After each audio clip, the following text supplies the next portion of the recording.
Samantala, bahagi naman ng Philippine Development Plan ang inclusive growth o paglago ng ekonomiya na inaasahang mararamdaman ng ating mga kababayan.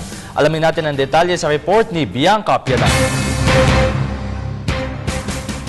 2 taon mula ngayon, inaasahan na maisa sa katuparan na ang mga layunin ng Philippine Development Plan sa pagkamit ng inclusive growth. Ano nga ba ang inclusive growth? Ito ang pag-unlad kung saan walang sino man ang may iwan, mayaman man o mahirap.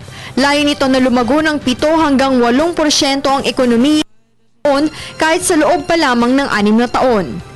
Dala din ito ang pagpapababa sa kahirapan mula 26.5% noong 2009 hanggang 16.6% sa 2015, kabilang na ang pagtamo sa Millennium Development Goals o MDG. Pero paano ito gagawin ng pamahalaan sa tulong ng PDP? Ito ay sa pamamagitan ng pagpapagawa ng mga tulay at daanan at iba pang proyektong pang-infrastruktura, pagkakaroon ng bukas at malayang pamamahala, pagpaparami ng trabaho na aabot sa 1 milyon kada taon at pag-usbong ng mga negosyo, pagsasaayos din ng pananalapi ng bansa at ang pag-aangat ng kagalingang pantao at mas pinabuting serbisyong panlipunan.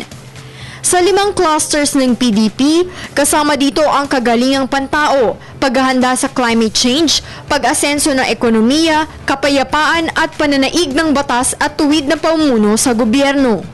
Sa PDP, kasama ang bawat isa sa pag-asenso at benepisyo na dapat matamo ng mga Pilipino.